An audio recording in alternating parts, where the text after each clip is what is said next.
Oh, thanks for calling the Gauntlet. This is Ken Larson. From Seventh Calling. Steve Handel, is that your name? That is correct. Okay, is it just you on the line? Yes. Okay. So you're the front man for Seventh Calling. I am. Okay. That's right. Lead vocalist, lead guitarist. Yep. Interesting. I'll talk about some things later about the vocal diversity that I noticed on this particular record, Sure. but we got to talk about Sioux Falls first. Okay, of course. Yeah, you're the whole band from Sioux Falls? It is. All four of us right now, we are from Sioux Falls. I lived in Fargo, North Dakota Okay. for 2 years, and Minot, North Dakota for 20 years. Have you ever heard of Minot? I have. Familiar. Used to play in Fargo and Moorhead area a lot. Bismarck, too. Sure. Yeah. And have you ever heard of Worthington, Minnesota? Yes, I have. Used to play at the Long Branch Saloon that was in Worthington. Oh, the Long, yeah, I've been to the Long Branch. I used to go from Fargo to Worthington because I was actually engaged to a woman who lived in Worthington, so I'd come through Sioux Falls and Okay. head over there all the time, and we'd go to the Long Branch occasionally. And Oh, yeah. Big bar. yeah, It is. Big club, that one. yeah. Definitely.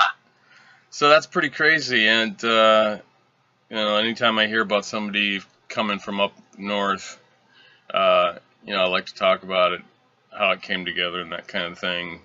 Sure.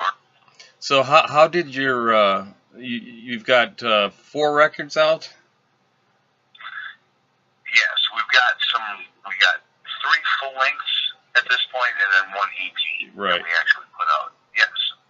And this one was self-produced, right? The brand new one, yes. The Battle Call record. We ended up recording that and then had a bit of help from a couple friends of ours or whatnot for the production of it. So we kind of did it all on our own and tried to get it out there too. Yes, that's what we did this time. All right. I'm going to come back to that in a second, but can you tell me how this band came together? Yeah, I can. Basically, the way that things have gone with Seventh Calling over the years, the first time that we actually shown up on the original scene was in 2008 with, or 7, I should say, with a debut record called Monuments. And that was a completely different lineup at that point. What Seventh Calling is I've got it together now where over the years I've kept it going myself with different members through the group over the course of the years on different recordings. And finally now we come to the Battle Call era of us now currently, where we finally have a group that's actually working together as a group for the past couple of years now, that we're writing together and doing things together, which is a first, which is really cool. Pretty excited about it since the beginning, where it's kind of been myself kind of writing in words and writing riffs and kind of structuring everything without any help, which is really cool. So that's where we're at the Battle Call right now. Cool. And is Battle Call primarily, did you write, even though you got a new band behind you, did you write most of those tracks? When it comes lyrically, yeah. Other than that, though, musically, it came to myself and the drums and the bass player, Mike Walters. Got it. We wrote all of that stuff. We redid a couple songs on that were like demos from previous years before with different guys in it, whatever, but nothing ever came to fruition to be on a full-length record, actually. So we redid a few songs together and wrote some new ones, and this is the current lineup, which is really cool. It's the first time that I've had a current lineup on an album recording, which is awesome. Yeah. So you usually your lineup's gone by the time your record comes out, is what you're saying. Sometimes it has been in the past, yes, where I've dealt with it, where you record a record, you get offered some stuff, people get scared of the cost or of the type of tour that you're doing or whatever, and they end up quitting. Or whatever the reason might be for them leaving, where they're not quite getting what the group is trying to do.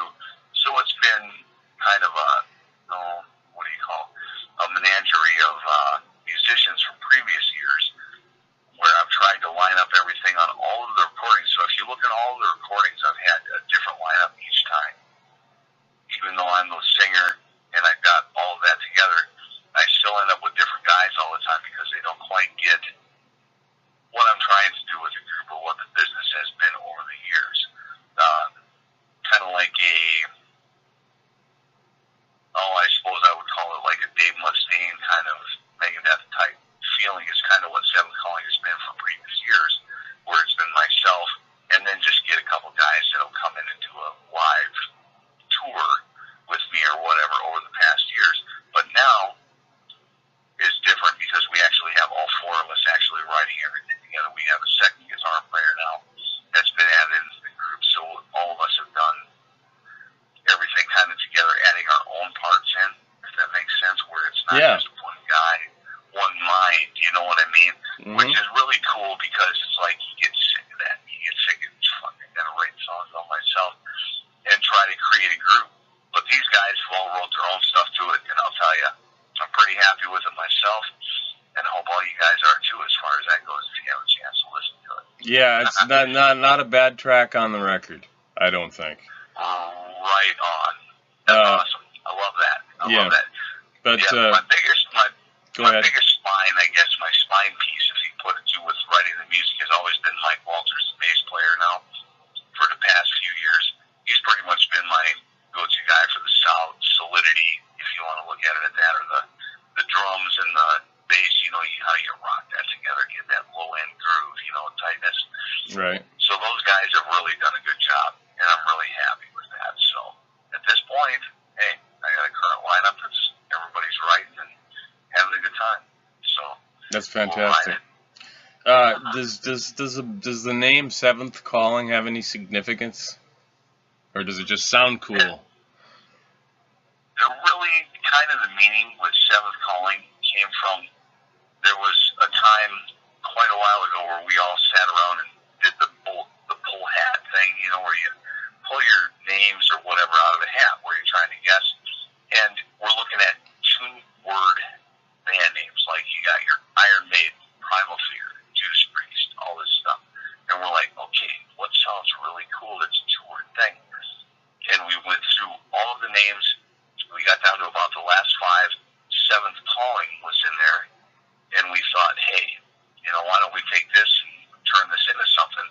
And ultimately what I did was I turned it into a trademark. And once we got things going and decided that was the business name, and that's what we were going to do.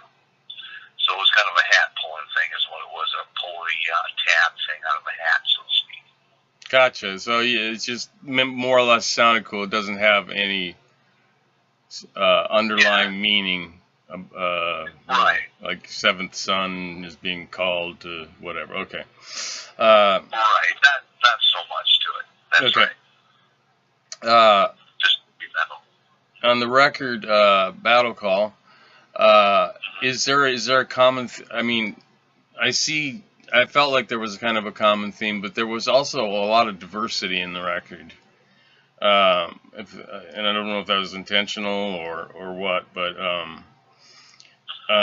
is there a thread that kind of underlies everything through there, since you're the lyricist, or is it just a collection of songs with a title track, Battle Call? That's a good question. It's kind of a collection of the music, like a lot of stuff that I had written lyrically, but this album is the first time that the bass player had come in where I hadn't let anyone come in and write music or ideas or lyrics or whatever. I'm usually the one that takes care of the lyricist type position, and I'll write stuff for the songs. But this record, the bass player had come in, he wrote words for several songs, and he actually sings lead vocals on BIH, which is on the record as well. And this will be the first time since the beginning, the debut record that we ever done, that we've had another vocalist come in and kind of give his input or 10 cents worth, so to speak, writing music. So it gives us more of a rock feel, kind of a different attitude to a point, if you want to look at it that way, instead of just myself coming up with, because I can write things a certain way, because I have a certain way that I like to write music, but it was really cool to let someone else come into the group finally and throw their input in and have something to do. So that's the bass player, that's Mike Walters. That's his input on that is a lot. That's exciting. Yeah. It sounds like I thought so. I was having fun with it, definitely. Are you at liberty to tell me what BIH stands for? Yes, very much. Basically, that song is a real life story or real life happening to a point. BIH means burn in hell. Okay. And where that's coming from is the bass player, Mike. He had a friend that was down the road from where we lived at one point. And basically, and it's a shitty story, but basically to cut to the chase, the guy come outside out of his house, walked over to the neighbor's house, told him to tell his kids to quit stealing shit out of his kid's garage. Don't take my kids' bikes, don't take my kids' shit, just stop it. So what happened was, 5 seconds after our bass player's friend told him that, the guy came out of the garage and shot him in the back several times with a gun. Jesus. Holy shit. Yeah. Yes. So that song is a real life story, so it's got some sentimental value to it if you want to look at it that way. And kind of like movies have, they're like based on true events or whatever you want to call it. But that's kind of based on what happened or real happening. So yeah. So that song itself kind of really means a lot to our bass player, kind of us to his group. So that's kind of the one, I guess that would be the one that has the most serious meaning on the record. Right. Yeah. Yeah, I figured it was something in hell. I thought born in hell or whatever, but that story is very evocative. My God, I can't imagine. Yeah, messed up. The guy really messed up. Yeah. So that guy, I presume, is serving time now, or? Yes. Oh, yes. Yes, definitely. There was an unfortunate mishappening. That's what went on, and you come across and somebody freaks out as your neighbor. What are you gonna do? Nobody counts on that. You know what I mean? You don't. No. Like, I mean, it's it's just tiny stuff, and you're gonna go shoot people over it, for God's sake. Holy shit. Yeah, really. It's like, look, you kids are being dickheads. Come on now. You gonna shoot me because I said keep your kids out of my garage stealing my own kids' shit? Is basically what it came down to. Don't steal my kids' things because your kids are in my garage all the time. And the guy got mad and just walked out the door with a gun and shot him. That's really how lame it was. Truth. Good night. Wow. So, that's where that song comes from, and we kind of wrote it on purpose, kind of to a feel. I don't know if you can catch it when you hear the tune, but it's like kind of trying to do I catch it. Change or a dark feel or whatever you want to call it. Yeah, it's definitely stands out different from other songs on the record. Definitely. It does, because we can go from thrash to heavy metal to, and all of a sudden you have this rock type bass song and whatnot, and that's kind of what we do, I guess. We like to write several different aspects of music, I guess, if you want to call it that way, and styles, instead of just having 10 songs that are full bore thrash. Right. 10 songs that are full bore, over the top. You know what I mean? Sure. So it's like you try to offer a little bit of difference, a little bit of something, see what happens. It's kind of what we're doing now. Probably makes for more interesting live performances too, because there's surprises. That's a good point, because it actually does. We have witnessed with our shows that we've been playing lately, where you'll hit rock songs and you'll have a crowd that love the type of stuff, and then you'll have other stuff that, like Fight for Your Life, for example, off of our record or whatever, the thrash edge, where you'll have a crowd that'll come out that's different to your stuff. So we're trying to kind of drag everybody together, cross-breed or cross-member everything, I guess, if that makes sense, and try to get everybody out of the clubs when we're playing that enjoy everything from rock to thrash to heavy metal or whatever you might call it. Yeah, and the riffs are fantastic.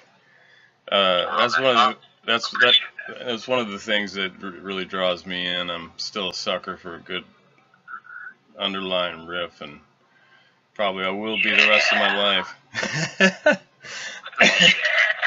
Yeah. That's awesome. So let's talk about vocal diversity here a second. Okay. Are you the only lead singer in the band? I am not. So there's another, because there's so much diverse. I thought I heard Don Dokken on there somewhere. I hear I hear That's awesome. what's that? That's awesome. Yeah. Then there's sort of a Udo Dirkschneider kind of thing going on with somebody that's kind of howling. Yep. Then there's a growler, and then there's some authoritative sort of almost spoken word kind of thing, like in Fight for Your Life, where oh, that's really cool, man. That is just a kick-ass tune. Right on. So are you switching vocalists, or are you just that diverse? No, when it comes to lead vocal type parts like you're talking about, that's all me. The only thing that I've got anybody else extra on is background shouts, chants, or harmonies. So all of the vocals, lead vocals, and all of that stuff is myself. Wow. So and I can do all of it very well. Yeah, you can do it very well. I got quite a range, and if you were able to catch SeventhCalling live, you'd hear that range hard as shit, straight up. Cool. It's definitely apparent on the record. I mean, there's so much movement between different styles, and Deliverance almost just, it feels progressive in a way, the way it changes stuff. Yeah, to a point. So, you're right. Anyway, did you consider that an insult that I thought I heard Don Dokken on there? Absolutely not, because, up until the live Dokken, the original lineup, of course, back then, Unleash the East, or whatever we call it, big fan. Awesome riffs, great stuff. The guy actually sang the concert. Well, now let's shoot the year up to about, 2005. I was in a club called the Quest Club in Minneapolis, Minnesota, with my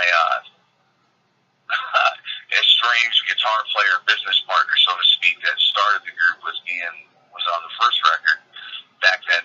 We were at the Quest Club, and our response was we decided to yell at Don Dokken because he talked like a poet, and we were upset. And we did not like the fact that he wasn't, George Lynch was our man. Yeah. Like guitar guys, they love George Lynch, right? So, yeah. In Sioux Falls with the Badlands, with the pawn shop, you probably heard of that, they had the Dokken thing here just a few weeks ago where they did the only date before they went to Japan.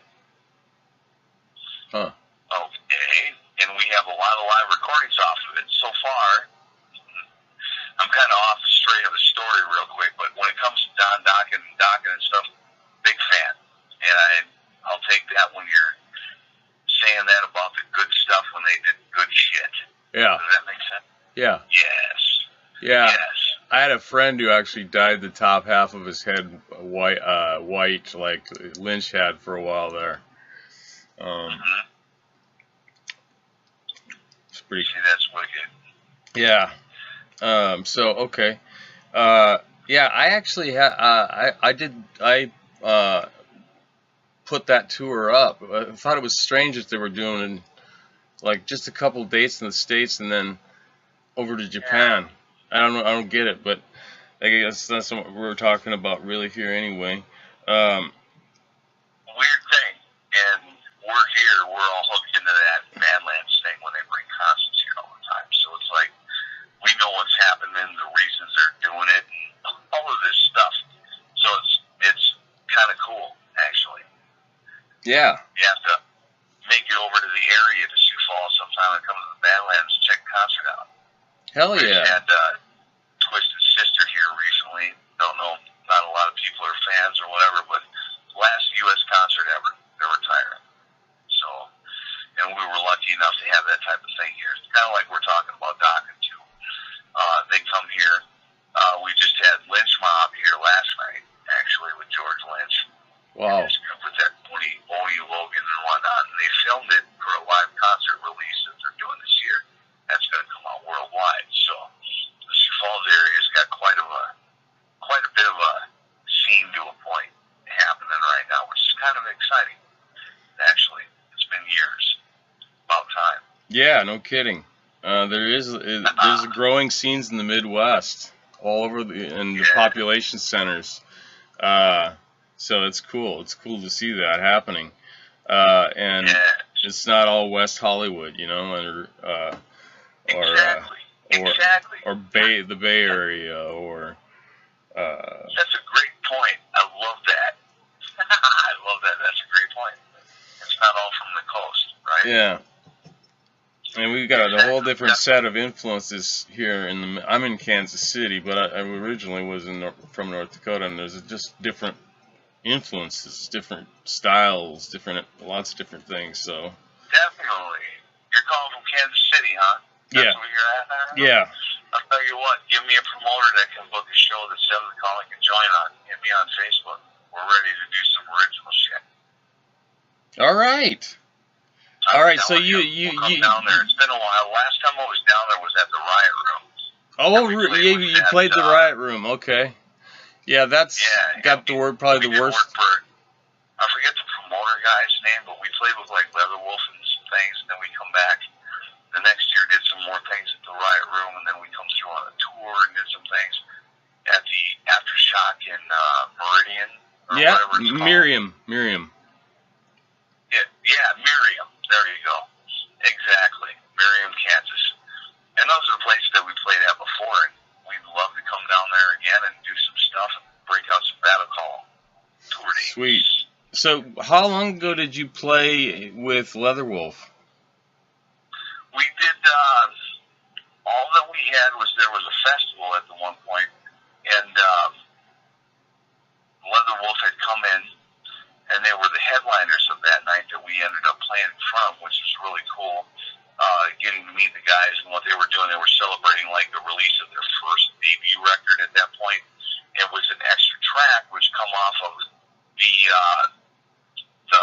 Return of the Living Dead 3 or whatever it was called back in the 80s. So they had an extra track which come off of that soundtrack on there, Alone in the Night or whatever it was called, along with the original pressing of the first record. And badass.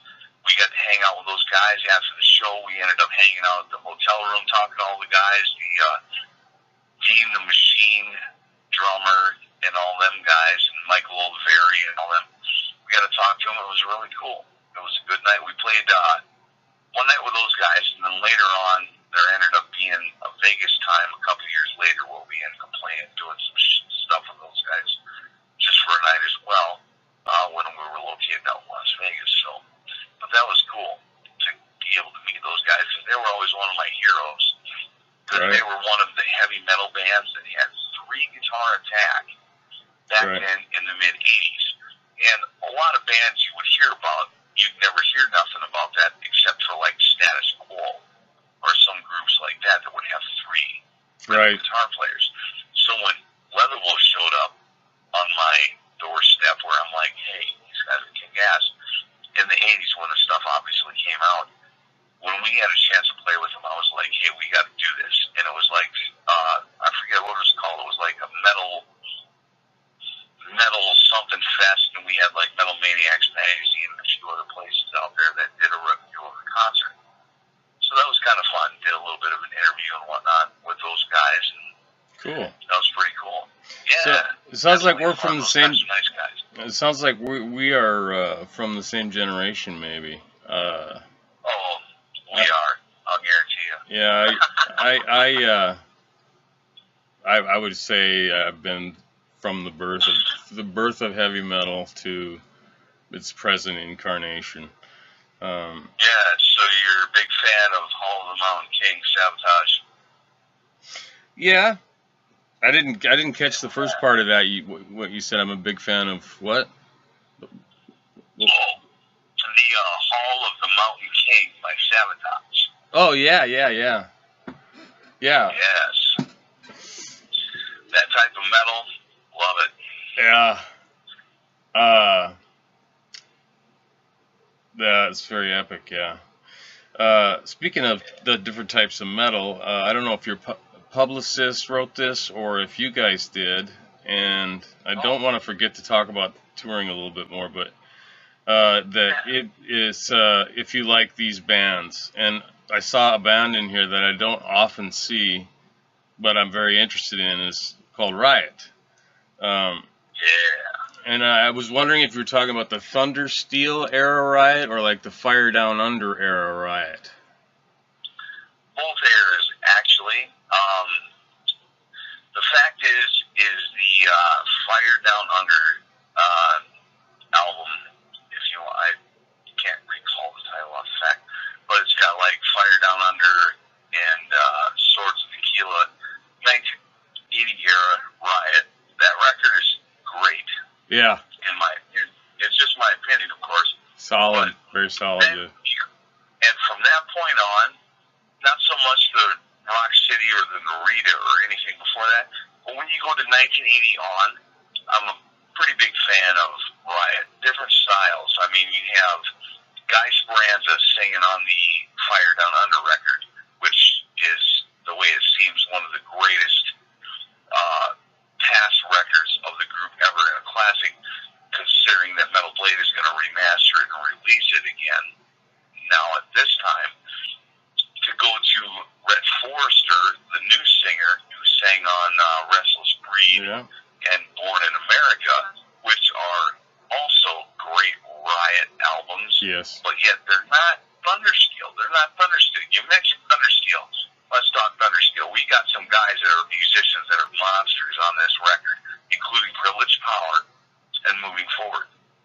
So you have Van Stavern on the bass guitar. Incredible. Mark Reel, we just lost him a few years ago, unfortunately. Yeah, rest in peace. One of the greatest writers ever. And with the Immortal Soul record, how odd is that? Immortal Soul. Yeah. And the same year they put it out and become the greatest comeback band of the year, he passes away. Yeah. Very odd. But that record is the same, reunion, obviously, of the Thundersteel lineup. Great record. So they got 3 records we have of the Thundersteel lineup. Those guys are incredible. The Seventh Calling years ago used to play a version of Buried Alive off of the end of that record with the intro, the solos, and everything that we used to do.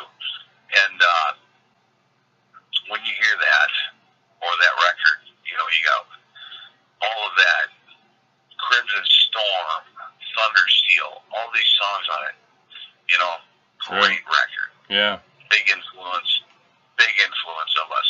That one and the next one, Privileged Power, huge influence.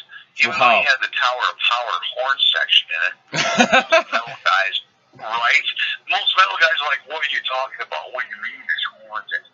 Yeah, there's some horns in there. I forgot about that. There are. Well, they storming the gates of hell, and they're fucking whatever they're doing, right?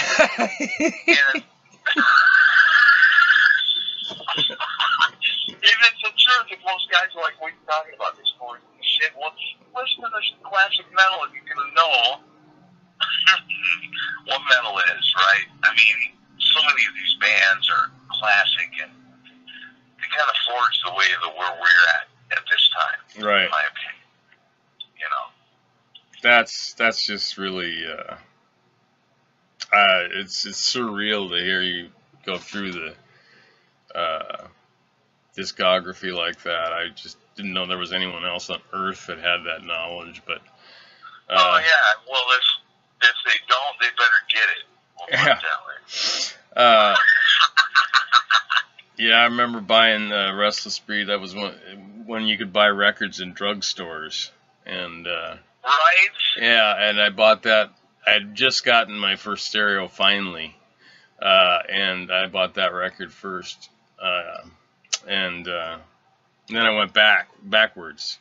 Went to Fire Down Under. I could see a big contrast between showmanship with Rhett Forrester and Guy Speranza. Anyway, so yeah, that's cool that there's an influence there. Let me ask you this: are you guys planning to do a full-blown tour at any point, or are you just going to do one-offs here and there? Or well, the tours are what we're getting into. We'll put it this way: as far as every band and all this stuff, you know, you're one of the big guys, like Judas Priest or somebody like that. You can go on tour anytime you want. Sure. The thing about us is we're new, you know, basically, even though there's a history of the group, you still have to have a fan base and get out there to the people and whatnot. So when it comes to touring, we're not really that viable yet, in my opinion, even though I wish I could say that. I don't have that kind of an attitude about it. I know where we stand and I know where we're at when it comes to that type of thing. So it's like we're an opening group at this point, and we would end up coming through the area if we got onto an original tour opening for somebody. That would come through, in my opinion. Gotcha. Yeah, you know, to promote the original stuff and original shows. Now, around here, we're playing local shows that are original within about hour and a half radius of Sioux Falls, South Dakota area that we're located in. But what we do with that, there's a difference. Around in this area, what we have found out is if a group wants to come through and have any type of guarantee to be paid and then have a chance on making merchandise sales as well, you have to play cover songs. And you have to play all night long and get people to buy your music. Right. Which actually has been working out really well, so to speak. So, and I remember back at the beginning of the 90s, the way the bands used to do it, they would come through a club, you'd get booked for like 3 days at a time or whatever. In Sioux Falls, for example, at the Pop Room, you would get booked Thursday, Friday, Saturday.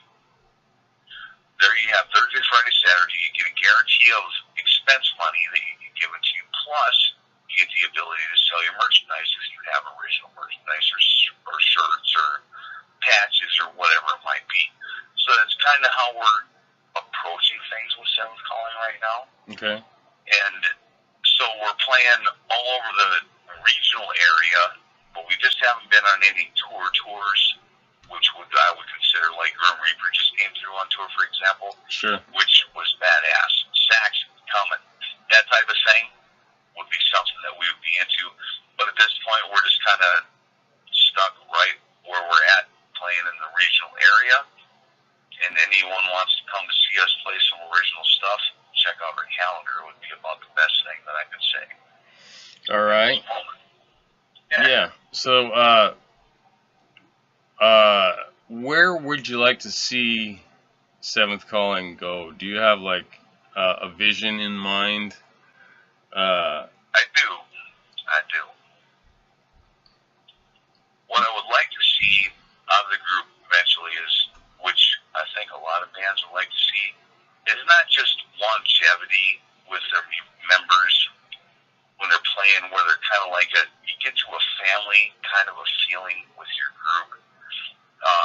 And you have a few members. A lot of bands nowadays have gone to this point where they'll hire other guys to come in and fill in if their original guy is not available, which that type of thing happens. But with this group here, I would expect that I would like it to be able to eventually tour with bands that are out on tour, like the Metal Church or Grim Reaper or some of these groups that are coming back with the style of music that we would fit with. Saxon, some of these groups, Primal Fear, that we would fit with this style of music versus coming out and playing a show with another group that is different style metal or whatever. We're kind of a classic metal themed group. Right. That kind of puts us to that point, you know what I mean? I definitely could appreciate that, yes. Yeah, so where we would want to come out and do our best in front of a rock and roll band, and I'll call it rock and roll, a lot of people heavy metal, thrash, whatever you want to put it. Bottom line, you get a good group and whatever, and you can groove to it matter what you want to give the colorful title to it. Yeah, the subgenre hell. Yeah. Yeah, exactly. So you would like to have longevity and continue to record and keep the group together and. Yes. Okay. Yeah, just keep playing and keep having that picture in your mind, you know, of where you want to go. I mean, keep a goal, because if you don't have a goal, you're kind of going nowhere, in my opinion. You're kind of spinning your wheels, not really putting anything into fruition or solidity. Yeah, there's quite a few bands like that out there, actually. Young single kids that can afford to live on the poverty wage that they make on a tour. If they're with a touring company, they're sleeping in a minivan every night and you know, doing 7 in a row and then one day off and 7 in a row and one day off. But you ask them in an interview, well, what's the vision for you? We just want to keep doing this as long as we can and have as much fun as we can. So I guess that's okay too, but there's not the seriousness there, you know. Right, it's the outlook for the long haul, so to speak. Yeah, because you always hear about, you know, you hear from arena bands and things like that they were very serious about what they were doing, and you just had this feeling that you knew these guys were in it, you know. All right, so let me shift gears on a little bit here. What's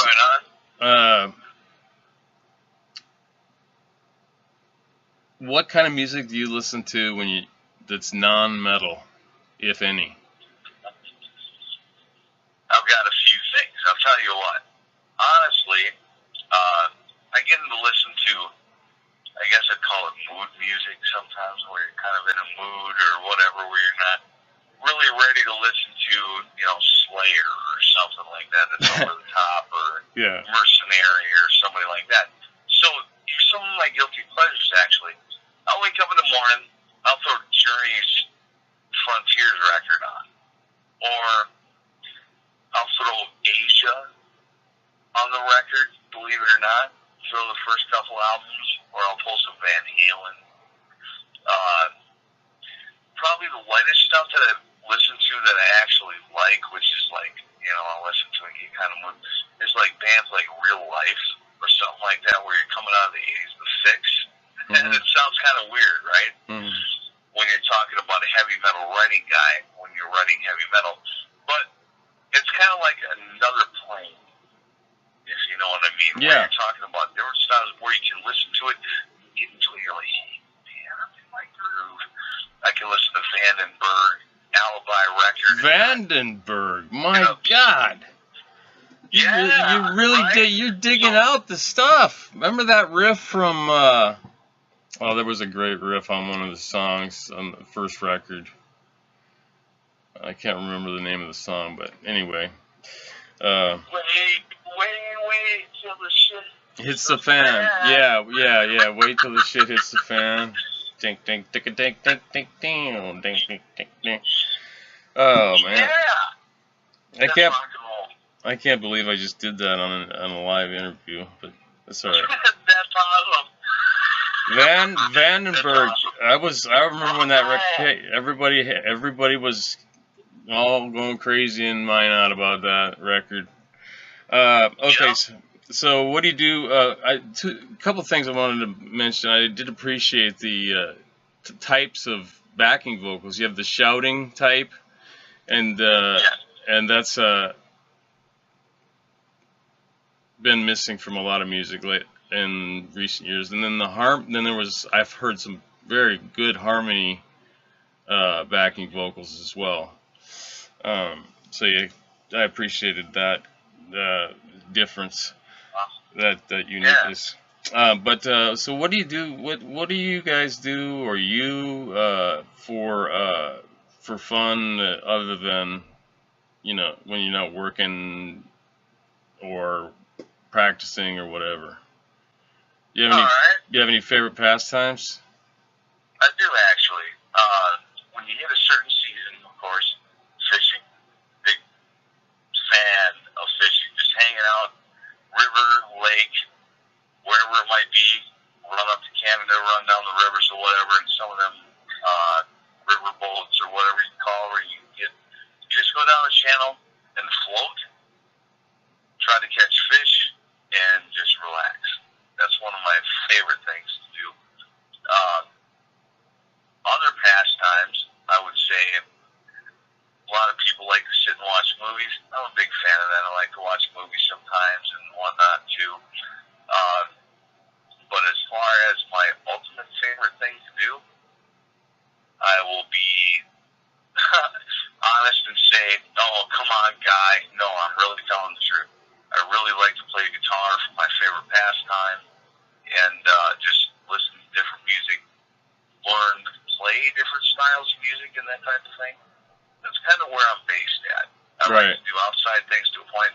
Oh, my favorite thing to do, though, I got to tell you, my favorite thing, people think I'm nuts, a long-haired basketball player. Ha ha ha! You're damn right. I can play basketball. I love to play basketball, and I can shoot, too. I can get three-pointers all day long. Fuck it. That is fucking incredible. That's where I'm at with that. That's my favorite thing to do is play basketball.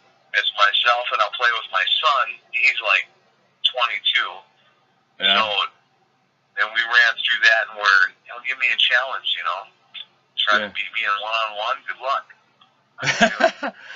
Yeah, that's great. That's I know a guy. He's a musician that plays basketball, but he's more into collecting Hammond B3s and Leslie's. Okay, sure. He's hoarding them. It's really kind of bizarre, but he plays basketball. It's one of those things that seems like people get hooked on it, and yeah. It's easy to. A lot of energy gets burned in a game of basketball, 3-on-3 or whatever. By far. But when you got a bass player next door that got a half court in his driveway, that's a problem. Playing basketball all the time.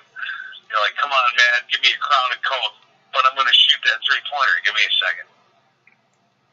Sweet. That's just fantastic.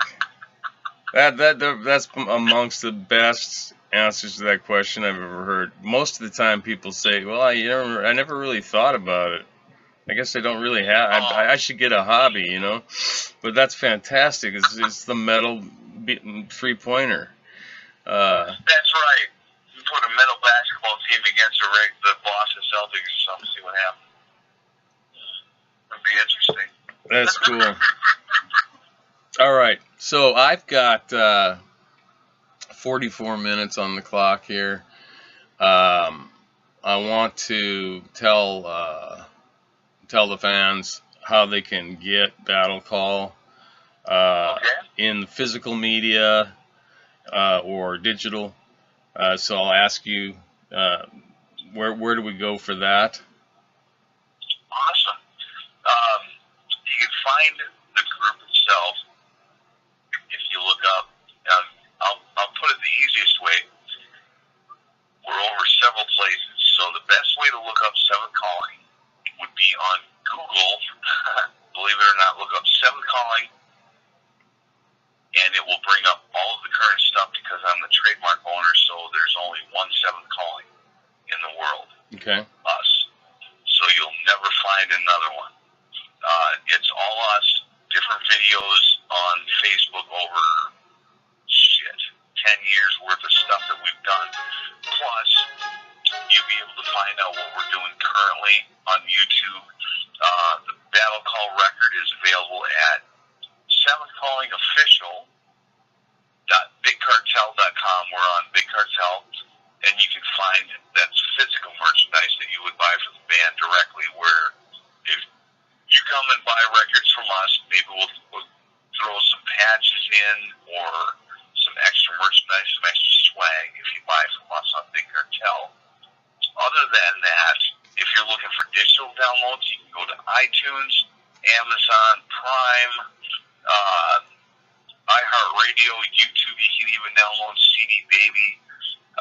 We have a page there where you can buy our digital record as well, physical releases as well. You can pretty much find us all over the world. iHeartRadio, all of these things. We're on everything. Okay. Your publicist put me on a second interview at 8 o'clock, so I'm going to close this up here. Okay. Really enjoyed talking to you. One of the more enjoyable interviews I've done. I'd like to say yes, I am big time, and I always will be. Even though I'm the oldest guy at the shows, right? Me and the band are the oldest people, usually. Anyway, this has been the Gauntlet Interviews. We've been talking to Steve Handel from Seventh Calling. I would say a vocal and riffing savant who's put together a great record. He just told us how to go out and buy that thing, support the band, support music, and I guess I'll say goodbye. Let's keep in touch and see if let's try to get you into Kansas City though, for real. That sounds good. Let's do it. Bring down the Riot or Miriam with the Aftershock or wherever we go. I'm ready. All right.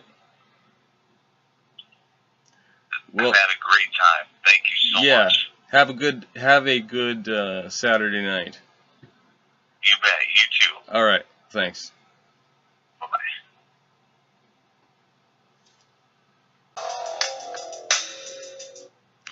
Oh, thanks for calling the Gauntlet. This is Ken Larson. From Seventh Calling. Steve Handel, is that your name? That is correct. Okay, is it just you on the line? Yes. Okay.